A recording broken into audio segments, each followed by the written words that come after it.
अस्सलामुअलैकुम, GTV news के साथ मैं हूं माजिद अली खान और मैं हूं फाइका मौसम। नाजरीन, मुल्क भर में कल से पेट्रोल नहीं मिलेगा। पाकिस्तान पेट्रोलियम डीलर एसोसिएशन ने कल से मुल्क भर में हड़ताल का ऐलान कर दिया। पेट्रोल पंप मालिकान को कल सुबह 6 बजे से पंप बंद रखने की हिदायत कर दी गई। जी हां, मुल्क भर में कल से पेट्रोल नहीं मिलेगा। पाकिस्तान पेट्रोलियम डीलर्स एसोसिएशन ने कल से मुल्क भर में हड़ताल का ऐलान कर दिया। पेट्रोल पंप मालिकान को कल सुबह 6 बजे से पंप बंद रखने की हिदायत कर दी गई है। इसी पर बात करते हैं सोले अब्बासी से। जी सोले, अपडेट कीजिएगा। पेट्रोलियम डीलर एसोसिएशन ने कल मुल्क भर में हड़ताल का ऐलान कर दिया है। पेट्रोल पंप मालिकान को कल सुबह 6 बजे से पेट्रोल पंप बंद रखने की हिदायत कर दी गई है। 25 नवंबर कल सुबह 6 बजे से मुल्क भर में पेट्रोल पंप बंद रहेंगे। पेट्रोलियम डीलर एसोसिएशन के तर्जुमान के मुताबिक गिलगित बल्तिस्तान, आजाद जम्मू कश्मीर और चित्राल में भी पेट्रोल पंप बंद रहेंगे। और उनका मजीद कहना था कि हुकूमत ने हमारे मुतालबात तस्लीम नहीं किए। जब तक डीलर मार्जिन 6% नहीं किया जाता, हुकूमत से मुज़ाकरात नहीं होंगे।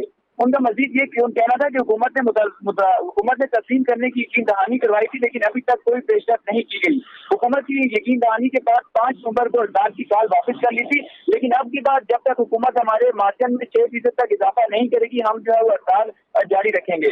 और दूसरी टाइम आपको बता चले कि इस वक्त पेट्रोलियम डीलर एसोसिएशन 3% जो है वो पेट्रोलियम मसनूआत पर अपना मार्जिन ले रहे हैं, जो कि वो बढ़ाकर 6% करने की उनका मुतालबा है। हुकूमत ने उनको यकीन दहानी कराई थी कि हम 17 नवंबर को होने वाली EDC की कमेटी में आपका मुतालबा उठाएंगे और इसको 6% तक लेके जाएंगे, लेकिन उस पर कोई पेशरफ नहीं की गई।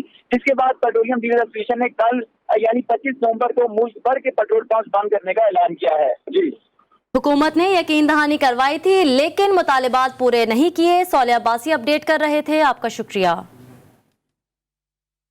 अब कुछ बात करेंगे IMF की शराइत पर तब्दीली। सरकार ने महंगाई में इजाफे का प्लान बना लिया है। ज़राए वज़ारत ख़जाना के मुताबिक हुकूमत ने अगले 2 साल की हिकमत अमली तैयार कर ली।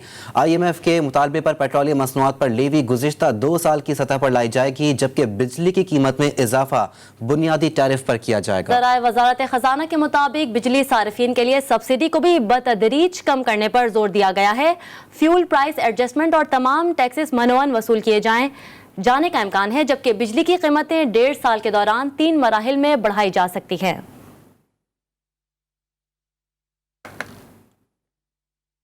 और चीफ जस्टिस गुलजार अहमद ने कमिश्नर कराची को झाड़ पिला दी। कमिश्नर कराची ने नस्ला टावर के हवाले से सुप्रीम कोर्ट कराची रजिस्ट्री में रिपोर्ट पेश की, तो चीफ जस्टिस ऑफ पाकिस्तान ने कहा, कितनी बिल्डिंग गिरी है, कितना काम हुआ है, हमें उसका बताएं, झूठ मत बोलें। क्या ग्रेड 21 के अफसर का ये तरीका होता है कोर्ट में खड़े होकर बात करने का? जाओ सारे शहर की मशीनरी जमा करो और नस्ला टावर गिराओ। चीफ जस्टिस ने तिजोरी हाइट्स ऑपरेशन के हवाले से भी रिपोर्ट तलब कर ली है।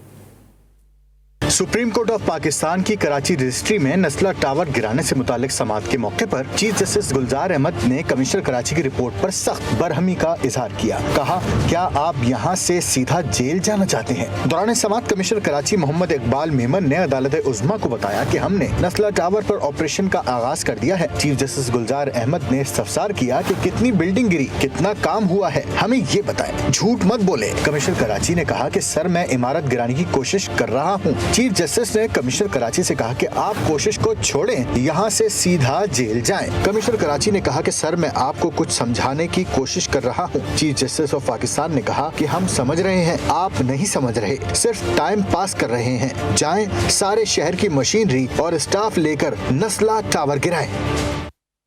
जबकि कमिश्नर कराची इकबाल मेमन का कहना है, नस्ला टावर के हवाले से हमारा फोकस कंट्रोल डिटोशन पर था कि इस इमारत को कंट्रोल रिमोट से गिराया जाए, लेकिन अब वो कंफ्यूजन खत्म हो गई है। अब हम तेज रफ्तारी के साथ म्युनिसिपल आ गए हैं और अपना काम शुरू कर दिया है। नस्ला टावर के बाहर मीडिया से गुफ्तगू में उनका कहना था कि तजावुजात को रोकना SBCA के फराइज में शामिल है। ये तो आपका रूटीन का काम होना चाहिए, ना कि हमें और अदालत को कहना पड़े। ये थी कि इसको कंट्रोल डिटोनेशन से गिराया जाए, तो फोकस उसी पे था। अब चूंकि वो कन्फ्यूजन ख़त्म हो चुकी है, अब मैनुअल की तरफ हम बिल्कुल पूरी रफ्तार के साथ जाएंगे, तो अब वो अल्हम्दुलिल्लाह इसी तरह से हम काम। DG साहब को भी मैंने कल परसों बताया था अपने ऑफिस में, और यही बात उनके सामने रखी थी कि जी आप लोगों का काम है, आपको ये करना चाहिए और रूटीन में होना चाहिए। उस पहली बात तो इंकरेजमेंट होनी ही नहीं चाहिए, लेकिन अगर हो जाती है आपके वो नोटिस में ये बात आ जाती है, तो आपको खुद ही ये काम रोक देना चाहिए, बजाय इसके कि आप कमिश्नर के सुपुर्द करवा दें कोर्ट के थ्रू, या यानी कोर्ट को इंटरवीन करना पड़े, या हमें आपको कहना पड़े, या तो आपका रूटीन का काम होना चाहिए। और सुप्रीम कोर्ट ने नस्ला टावर को फौरी गिराने का हुक्म दिया तो कमिश्नर कराची दौड़े दौड़े नस्ला टावर पहुंचे और काम इमारत में तोड़फोड़ शुरू करा के चलते बने। 10वीं और 11वीं मंजिल पर इन्हेदामी कार्रवाई जारी है और इमारत को चारों तरफ से बंद भी कर दिया गया है। बात करते हैं खावर हुसैन से। जी खावर, बताइएगा, काम शुरू कर दिया गया है? जी बिल्कुल, आज सुप्रीम कोर्ट में एक अहम समाअत थी। उसके बाद देखने में आया कि जब चीफ जस्टिस ऑफ पाकिस्तान की जानिब से इस्तफसार किया गया कि नस्ला टावर का क्या हुआ और अभी तक क्यों नहीं तोड़ा गया, और उस पर उन्होंने बरहमी का इजहार करते हुए कमिश्नर कराची से फौरी तौर पर कहा कि अभी जाएं और नस्ला टावर को सारे शहर की मशीनरी इकट्ठी करके तोड़ें। उसके बाद हमने देखा कि यहाँ पर अफसरान की दौड़ें लग गई हैं। अब से कुछ देर पहले डिप्टी कमिश्नर भी यहाँ पर पहुँचे हैं, असिस्टेंट कमिश्नर यहाँ पहुँची, कमिश्नर कराची खुद भी यहाँ पर पहुंचे थे और उन्होंने बिल्डिंग का मुआयना किया। ऊपर 8वें और 9वें फ्लोर पर भी वो गए और वहाँ पर उन्होंने काम का जायजा लिया। अभी मजदूर यहाँ पर पहुंचे हैं, काम शुरू किया जा रहा है। डिप्टी कमिश्नर भी यहाँ पर पहुंचे हैं, उन्होंने जो सड़क है उसे बंद करने के लिए इक़दाम करने का कहा है कि ताकि कोई जानी या माली नुकसान ना हो। अब से कुछ देर के बाद ही यहाँ पर इन्हेदामी कार्रवाई का आगाज़ कर दिया जाएगा।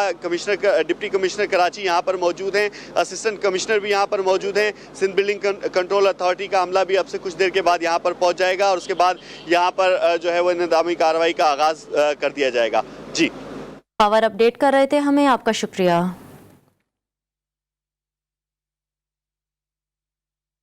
और अब कुछ बात करेंगे तिजोरी हाइट्स की। कराची में सुप्रीम कोर्ट के हुक्म पर टिसोरी की तिजोरी गिर रही है। तिजोरी हाइट्स के ज़ेरे इस्तेमाल ढांचे को गिराने का काम गुज़िश्ता रोज शुरू किया गया था। इस वक्त शटरिंग निकलने का काम शुरू हो चुका है। हमारे नुमाइंदे वसीम हैदर वहीं मौजूद हैं, उनसे मजीद जानते हैं। जी वसीम।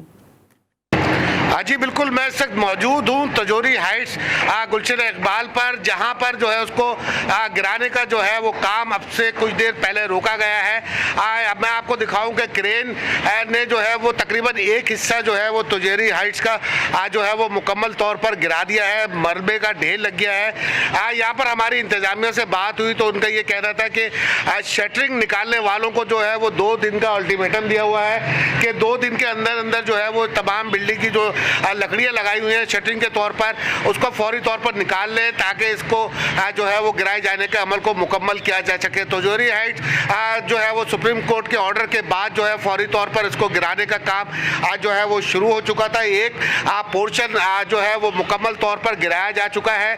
ये आप देख रहे हैं मलबे का ढेर, ये क्रेन और ये वो जगह है जो मुकम्मल तौर पर गिरा दी गई है और यहाँ पर जो है वो मलबा पड़ा हुआ है। ये मलबा जो है ये तोड़ने के बाद बेसमेंट में जो है वो डाल दिया जाएगा और ये वो जगह है तिजोरी हाइट्स की जिसको तोड़ा जाएगा 2 दिन के बाद, क्योंकि अभी यहाँ पर जो है वो लकड़ियाँ निकालने का काम जारी है। और इसके अलावा यहाँ पर मजदूर जो है वो मुसलसल लगे हुए हैं कि जो शटरिंग लगाई गई थी बिल्डिंग को तामीर करने के लिए वो फौरी तौर पर निकाल दी जाए। जी ठीक है, बहुत शुक्रिया वसीम हैदर तफसीलात से आगाह करने के लिए। और अब आपको बताएं, सुप्रीम कोर्ट में सिविल एविएशन अराजी पर क्लब बनाने का मामला।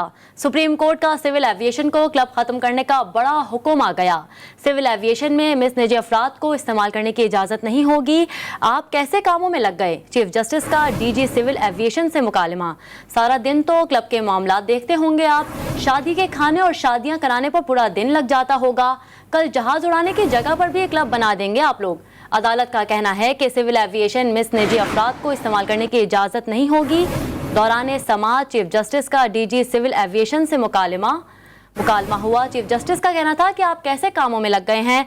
सारा दिन तो क्लब के मामला देखते होंगे आप। शादी के खाने और शादियां कराने पर पूरा दिन लग जाता होगा आपका। कल जहाज उड़ाने की जगह पर भी आप लोग क्लब बना देंगे। इस तरह तो आप अपने घर भी बना लेंगे। ये सब कब से करने लगे आप लोग? सुप्रीम कोर्ट में सिविल एविएशन इराजी पर क्लब बनाने का मामला। सुप्रीम कोर्ट का सिविल एविएशन को क्लब खत्म करने का बड़ा हुक्म सामने आ गया है। सुप्रीम कोर्ट कराची रजिस्ट्री में chief justice of Pakistan justice Gulzar Ahmed की सरबराही में 3 रुकनी बेंच अहम मुकदमात की समाअत कर रहा है। इस वक्त हमारे नुमाइंदे नज़ीर मेमन सुप्रीम कोर्ट के बाहर मौजूद हैं, उनसे जानते हैं। जी नज़ीर, बताइएगा। जी जी बिल्कुल, आज सुप्रीम कोर्ट कराची रजिस्ट्री में चीफ जस्टिस गुलजार अहमद की सरबराही में 3 रुकनी लार्जर बेंच जो है अहम केसेस की समाअत कर रहा है। जबकि नस्ला टावर के मुतालिक आज जो है चीफ जस्टिस ने कमिश्नर कराची की रिपोर्ट पर बरहम का इजहार करते हुए कहा है कि आप जो है हमें झूठ नहीं बोले, आप यहाँ पे जो अदालत में स्मार्ट बनने की कोशिश न करें, आपको जो है अदालत से बात करने की तमीज़ नहीं है। जिस पर काजी मोहम्मद अमीन ने जो है एडवोकेट जनरल से मुखातिब होकर कहा है कि ये किस ग्रेड का ऑफिसर है। एडवोकेट जनरल ने कहा है कि ये 21 ग्रेड का ऑफिसर है। अदालत ने कमिश्नर कराची को अभी जो है नस्ला टावर जाने की हिदायत देते हुए और दोपहर 2 बजे तक जो है वो रिपोर्ट मांगने की कोशिश की है। जबकि हुक्म दे दिया उस सिलसिले में आज जो है सिविल एविएशन के जो डीजी है वो भी अदालत में पेश हुए। उस पर अदालत ने बरहमी का इजहार करते हुए कहा है कि आप जो है क्लब पर जो है प्राइवेट शादी हाल चला रहे हैं, आपका ये काम नहीं है, आप ये कब से चला रहे हैं और जाएं इसको भी जो है गिराएं। जबकि कभी ऐसा दौर आएगा कि जो कराची की एयरपोर्ट है उस पर भी जहाज की जगह जो है ये शादी हाल का काम होगा। उस सिलसिले में भी आज अदालत ने बड़े रिमार्क्स दे दिए और बड़ी हिदायत भी दे दी है। नज़ीर केसेस के हवाले से अपडेट कर रहे थे, आपका शुक्रिया। सूबाई वजीर इत्तलात सईद गनी ने कहा है कि हजारों घर गिराने के बजाय मैं इस्तीफा देना पसंद करूंगा। अदालतों के बाज़ फैसलों पर अफसरान के लिए अमल करना मुश्किल होता है, हमें फैसले पसंद हो या ना हो अमल करना होता है। पंजाब में गैर कानूनी सोसाइटियों को रेगुलराइज कराया गया। सईद गनी ने कहा कि अदालती फैसलों से लोगों की दिल आज़ारी भी हुई है, जैसे कि भुट्टो केस। सुप्रीम कोर्ट के जो फैसले हैं या किसी भी अदालत के जो फैसले होते हैं, मैं ये बात बार बार कह चुका हूँ, वो फैसले हमें पसंद हो या नापसंद हो, आईनी तौर पर अखलाकी तौर पर उन फैसलों को मानने के हम पाबंद हैं। ये एक निज़ाम है, अगर कोई अदालत का फैसला मानने से इनकार कर देगा तो आपका निज़ाम जो है अदलिया का, अदालत का, इंसाफ का, वो नहीं चल सकता। लेकिन बदकिस्मती से हमारे मुल्क की जो तारीख़ है उसमें अदालतों से ऐसे फैसले भी आए हैं जो कभी भी काबिल फ़ख्र नहीं रहे और जिसका नुकसान अदालतों को या उनका जो एक तासुर है लोगों के जहनों में, उसको उन्होंने मुतासिर किया है। मैं शहीद जुल्फ़िकार अली भुट्टो के कत्ल का आपके हवाले उसका केस का दे सकता हूँ। हमारे जो मौजूद जज साहिबान हैं वो जिस आला तरीन ओहदे पर फाइज होते हैं, अगर आप उनका कोड ऑफ कंडक्ट पढ़ें जो उनके हलफ का हिस्सा है और जजेस का जो हलफ है वो हमारे आइन का हिस्सा है। पंजाब में जो इर्रेगुलर हाउसिंग सोसाइटीज थी उनको रेगुलराइज करने के लिए कानून बनाया गया है,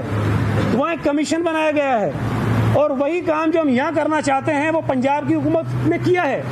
अगर वहाँ एक काम हो सकता है और पीटीआई की हुकूमत वो कानून बना सकती है तो पंजाब में ये कानून हलाल और सूबा सिंध में हराम कैसे हो सकता है। चीफ जस्टिस ऑफ पाकिस्तान ने सुप्रीम कोर्ट में इमारत की तस्वीर लहरा दी। पूछा ये क्या हो रहा है, बताएं सईद गनी साहब कहाँ हैं। वो कहते हैं ऐसी इमारतें बनेंगी, बुलाएं उन्हें। चीफ जस्टिस ने पूछा सईद गनी ओहदा कब छोड़ेंगे, ये तो बताएं। अदालत ने वजीर इत्तलात सईद गनी को पेश होने का हुक्म दे दिया। इसी पर बात करते हैं, हमारे नुमाइंदे नज़ीर मेमन ने हमें ज्वाइन किया है। नज़ीर बताइएगा।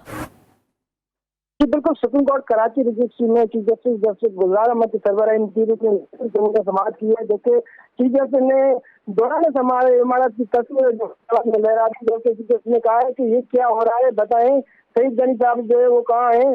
वो कहते हैं कि ऐसी इमारतें बनेगी, बुलाएं उन्हें। जबकि जस्टिस एजाज हसन ने कहा है कि कहते हैं ओहदा छोड़ दूंगा मगर गिराऊंगा नहीं। एडवोकेट जनरल से मुकाबला करते हुए चीफ जस्टिस ने कहा कि कब छोड़ेंगे वो ओहदा, ये तो बताएं। जिस पर अदालत ने जो है सुबावती सईद गनी को पेश होने का हुक्म दे दिया है। जबकि सुबावती सईद गनी को जो है वो तौहीन अदालत की दरखास्त पर गिराए हुए थे। अभी कुछ ही देर बाद अभी जो है वो सुबावती सईद गनी जो है वो सुप्रीम कोर्ट कराची रजिस्ट्री कुछ ही देर बाद वो समाअत शुरू होगी। ठीक है, बहुत शुक्रिया नज़ीर मेमन तफसीलात से आगाह करने के लिए। और अभी आपको बताएं, महकमा दाखिला सिंध के मुलाजमीन की जानिब से असलहा लाइसेंस कमीशन पर फरोख्त करने का इंकशाफ हुआ है। ज़राए के मुताबिक महकमा दाखिला सिंध के जूनियर मुलाजमीन ने असलहा लाइसेंस बनाने का रेट 40,000 रुपये से 50,000 रुपये मुकर्रर कर दिया। मामला क्या है, बात करते हैं ब्यूरो चीफ कराची जिले हैदर से। जी जिले हैदर बताइएगा। जी बिल्कुल, ये इंकशाफ हुआ है कि महकमा दाखिला सिंध में असला लाइसेंस की फरोख्त जो है वो कमीशन बेसिस पे की जा रही है। जो वहाँ के 4 मुलाजमीन हैं जिनके खिलाफ कार्रवाई का भी अहकाम जारी किए गए हैं, जिनमें अब्दुल रज़ाक मेमन और 7 वैशलीन के बारे में बताया जा रहा है कि ये अफराद जो है जो असला डीलर हैं उनको 30, 40 और 50,000 रुपए में फी लाइसेंस जो है वो फरोख्त करते हैं। जबकि सेक्रेटरी दाखिला सिंध काजी शाहिद परवेज की तैनाती के बाद से जो माहाना 200 असला लाइसेंस का कोटा था वो 12 नवंबर को ही खत्म कर दिया था, लेकिन इसके बावजूद जो है वो अब तक असला लाइसेंस जो है वो कमीशन पे जो है जारी किए जा रहे हैं, जिसकी तहकीकात भी शुरू कर दी गई है। जी दिल हैदर, शुक्रिया आपका। आगे बढ़ेंगे और आपको बताएं, पेशावर में टारगेटेड ऑपरेशन के दौरान 2 पुलिस एहलकार शहीद हो गए। शहीद एहलकारों की नमाज जनाजा पुलिस लाइन में अदा की गई। पुलिस ने ऑपरेशन के दौरान 7 मुश्तबा अफराद को गिरफ्तार करके असलहा भी बरामद कर लिया। चंद रोज कबल भी एक पुलिस एहलकार को निशाना बनाया गया था। नवाब शेर की रिपोर्ट देखिए। पेशावर में अमन के मुहाफिज दुश्मनों के निशाने पर टारगेटेड ऑपरेशन के दौरान 2 पुलिस एहलकार शहीद। रवां हफ्ते शहीद एहलकारों की तादाद 3 हो गई।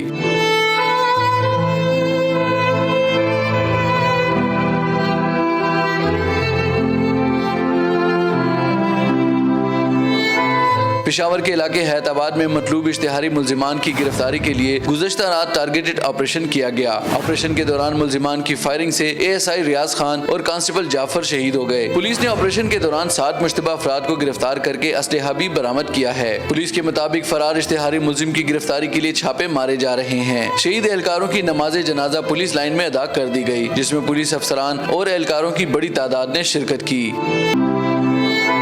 IG पुलिस खैबर पख्तूनख्वा मुअज्जम जान अंसारी ने पुलिस एहलकारों की शहादत पर गहरे दुख का इजहार किया है। 1 महीने के दौरान बेतहाशा हमारे गैंग्स भी गिरफ्तार हुए, अल्हम्दुलिल्लाह कामयाबियां भी हुई, स्ट्रीट क्राइम का लेवल भी नीचे आया और ये भी मैं समझता हूँ कि पुलिस की फर्ज शनासी की आला तरीन मिसाल है कि जहाँ उन्होंने अपनी जान की कुर्बानी देने से दरेख नहीं किया। चंद रोज कबल भी नामालूम मुल्जिमान ने थाना बटबेर के सब इंस्पेक्टर को फायरिंग करके शहीद कर दिया था। नवाब शेर, GTV न्यूज़, पेशावर। और खबर है चिश्तिया से, जहां थाना सदर के इलाके में ओबाश मुल्जिमान ने 13 साला लड़की को मुबैना ज़्यादती का निशाना बना डाला। मुतासरा लड़की को मेडिकल के लिए अस्पताल मुंतकिल कर दिया गया है। बाकी का मुकदमा दर्ज करके मुल्जिमान की गिरफ्तारी के लिए टीमें तश्कील दे दी गई हैं। DPO भावल नगर के नोटिस पर लड़की की वालदा की मुद्दत में FIR दर्ज की गई। FIR के मुताबिक मुल्जिमान लड़की को ब्लैकमेल करके जान से मारने की धमकियां देते हुए गजियाना पुल के लिए लेके गए, जहां उसे ज़बरदस्ती नशा आवर अद्वियात खिलाकर ज़्यादती का निशाना बनाया और फरार भी हो गए। पुलिस के मुताबिक मुल्जिमान ने लड़की के वालिदैन को पुलिस कार्रवाई से रोकने के लिए संगीन धमकियाँ भी दी। पुलिस के मुताबिक मुल्जिमान की जल्द गिरफ्तारी के लिए छापे मारे जा रहे हैं। और लाहौर हाई कोर्ट में जिन्स तब्दील करके लड़का बनने की इजाजत के लिए दरखास्त पर समाअत हुई। दरखास्त गुजार के वकील ने अदालत से मोहलत मांग ली। इसी पर बात करते हैं मुस्तहसन नदीम से। जी मुस्तहसन नदीम, बताइएगा। ये कसूर अल्लाह बालद की जो 17 साल थी आसपा जो फर्स्ट ईयर की तालिब इल्म है, उसने अदालत में पिटीशन दायर की थी कि उसको शुरू से ही जो है ना मर्दाना सफात की जो है ना तब्दीली महसूस हो रही थी और उसकी क्लास वालों अक्सर उसको लड़का कहकर मुखातब करती थी। उसने अदालत से इस्ता की कि अदालत जो है ना उसको ऑपरेशन करके मर्दाना बनने की इजाजत। मुस्तहसन नदीम, शुक्रिया आपका तफसीलात से आगाह करने के लिए। आगे बढ़ेंगे और आपको बताएं, वजीर इत्तलात Saeed Ghani Supreme Court Karachi registry पहुंच गए हैं। अदालत ने सईद गनी को कुछ देर पहले तलब किया था। चीफ जस्टिस ने एक और इमारत की तस्वीर लहराते हुए कहा था कि ये क्या हो रहा है। सईद गनी साहब कहते हैं, ओहदा छोड़ दूंगा मगर इमारतें नहीं गिराऊंगा। अहम खबर है, वजीर इत्तलात Saeed Ghani Supreme Court Karachi registry पहुंच गए हैं। अदालत ने सईद गनी को कुछ देर पहले तलब किया था। चीफ जस्टिस ने एक और इमारत की तस्वीर लहराते हुए कहा था कि ये क्या हो रहा है। सईद गनी साहब कहते हैं, ओहदा छोड़ दूंगा मगर इमारतें नहीं गिराऊंगा। वज़ीर इत्तलात Saeed Ghani Supreme Court Karachi registry पहुंच गए। अदालत ने सईद गनी को कुछ देर पहले तलब किया था। चीफ जस्टिस ने एक और इमारत की तस्वीर लहराते हुए कहा था कि ये क्या हो रहा है।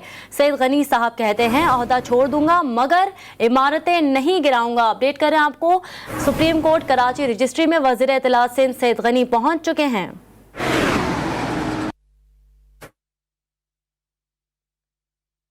मुशीर बराए कौमी सलामती मोईद यूसुफ का कहना है कि अफगानिस्तान में हंगामी बुनियादों पर इंसानी इमदाद की ज़रूरत है। वज़ीर आज़म इमरान खान ने अफगानिस्तान के अवाम के लिए इमदादी पैकेज का ऐलान किया है। जी हाँ, मुशीर बराए कौमी सलामती मोईद यूसुफ का कहना है कि अफगानिस्तान में हंगामी बुनियादों पर इंसानी इमदाद की ज़रूरत है। वज़ीर आज़म इमरान खान ने अफगानिस्तान के अवाम के लिए इमदादी पैकेज का ऐलान किया है। अमरीकी नशरियाती इदारे को इंटरव्यू के दौरान मोईद यूसुफ का कहना था कि अफगानिस्तान में घरेलू इस्तेमाल की बुनियादी अशिया हासिल करने के लिए माएँ अपने बच्चों को बेचने पर मजबूर हैं। अफगान अवाम की इमदाद सियासत से बालातर होकर करनी चाहिए। मोईद यूसुफ का मजीद कहना था कि पाकिस्तान ने फिजाई और ज़मीनी पुल बनने की पेशकश भी की है। कोयटा में सर्दी क्या आई, गैस गायब हो गई। गैस बहरान से शहरियों को शदीद मुश्किलात का सामना है। खवातीन को नाश्ता और खाना बनाने में घंटों गैस का इंतजार करना पड़ता है। मजीद जानते हैं अपने नुमाइंदे मोहम्मद फैजान खान से। जी फैजान, बताइए। जी, कोयटा शहर में सर्दी की शिद्दत में इजाफे के साथ साथ गैस का जो प्रेशर है उसमें कमी वाक़या हो गई है और गैस के जो गैर एलानिया लोड शेडिंग है उसमें भी इजाफा कर दिया गया है। शहर के मुख्तलिफ इलाकों में, जिनमें सरियाब रोड, नवाखिली, जिना टाउन शामिल है, यहाँ के जो इलाका मकीन है उन्हें गैस प्रेशर में खासी जो कमी है उसका सामना है, जिसकी वजह से घरेलू सारिफिन जो है खासे परेशान नज़र आ रहे हैं। घरेलू सारिफिन जो है वो गैस के मुतबादिल ईंधन के तौर पर जो है लकड़ियाँ, कोयले और जो LPG है उसका इस्तेमाल करें, लेकिन इनकी कीमतों में भी इजाफे का शिकवा करते नज़र आ रहे हैं। दूसरी जानिब जो कारोबारी तबका है, होटल मालिकान है, जो होटल वाले, वो भी गैस प्रेशर में कमी के बायस खासा मुश्किलात का शिकार है। उनका कहना है कि गैस प्रेशर में कमी के बायस उन्हें जो उनके जो कारोबार में उसमें काफ़ी नुकसान हो रहा है। गुज़िश्ता दिनों वज़ीर आला बलूचिस्तान असम्बली के इजलास में ज़ाहिर ख्याल करते हुए कहा था कि उन्होंने गैस प्रेशर में कमी का जो है नोटिस लेते हुए वज़ीर आज़म इमरान खान से इस के जो तहफ़्फ़ुज़ात थे वो बताए थे और वज़ीर आज़म इमरान खान ने यकीन दहानी कराई थी कि इस साल सर्दी में जो है गैस प्रेशर जो है उसमें कमी वाक़ई नहीं होगी। जी फैजान खान, शुक्रिया आपका। और अब आपको बताएं, लाहौर में फेरोजपुर रोड पर फैक्ट्री मुलाजमीन का एहतजाज ताहाल जारी है। मुलाजमीन का कहना है कि जब तक मुतालिबात पूरे नहीं होंगे हम एहतजाज जारी रखेंगे। मजीद बता रहे हैं वहीद गुज्जर। जी वहीद, बताइएगा। जी देखें, फैक्ट्री मुलाजमीन जो है आज सुबह से ही सरापा एहतजाज हैं और हमने देखा कि बच्चों की भी काफ़ी बड़ी तादाद जो है एहतजाज में शामिल है और अभी तक ये बताया जा रहा है कि इनके साथ कोई किसी किस्म के मुज़ाकरात फैक्ट्री ओनर्स की जानिब से नहीं किए गए। हम मजीद इनसे जो मुलाजमीन हैं इनसे मजीद बात कर लेते हैं। जी सर, हमें जितने दिन भी बैठना पड़ा हम अपने बच्चों के साथ इधर ही बैठेंगे, जितना हो सका हम अपने हजूम को वसी करेंगे, इसके अलावा हमारे पास कोई हाल नहीं। अच्छा, ये बता दो साथ साथ कि आप पर तशद्दुद क्यों किया गया था और आपको कितने अरसे पहले जो है फैक्ट्री से निकाला गया था? सर, इन्होंने हमें तकरीबन 2 साल पहले निकाला हुआ है। उसी टाइम का हमारा इनके साथ मुज़ाकरात का और मामला सभी चल रहा है। इन्होंने पुलिस के साथ मिलके, इंतजामिया ने मिलके हमारे बच्चों पर, हमारे ऊपर 780 और मुख्तलिफ मुकदमा दर्ज किए हैं। इसके अलावा इन्होंने और बहुत सारी परेशानियाँ, रस्ते की, पानी की, सभी निकास इन्होंने गाँव के बंद कर दिए हुए।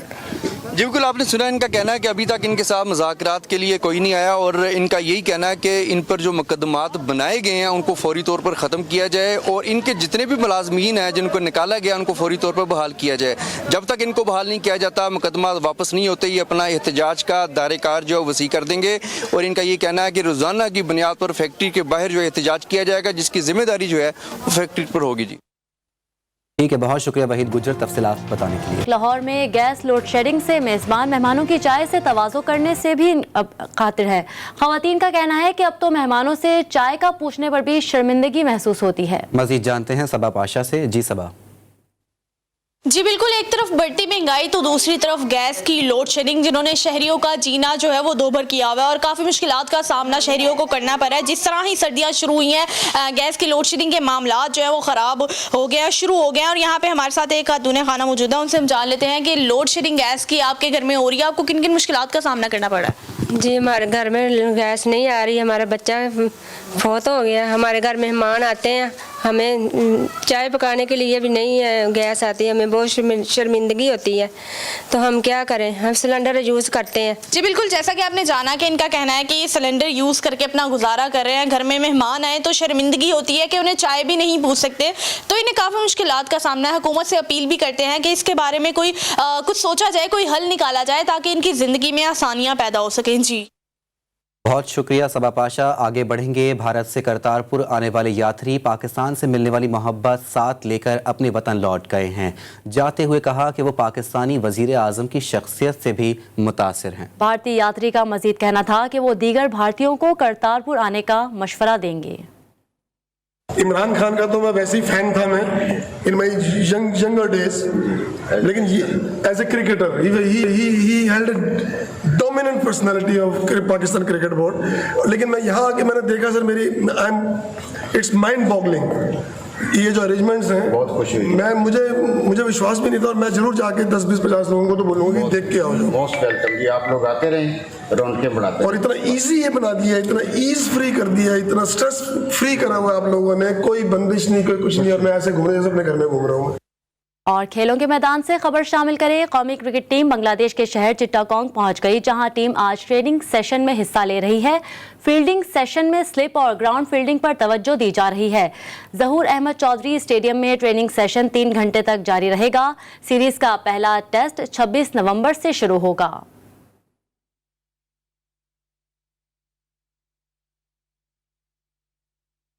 देखते रहिए GTV न्यूज़।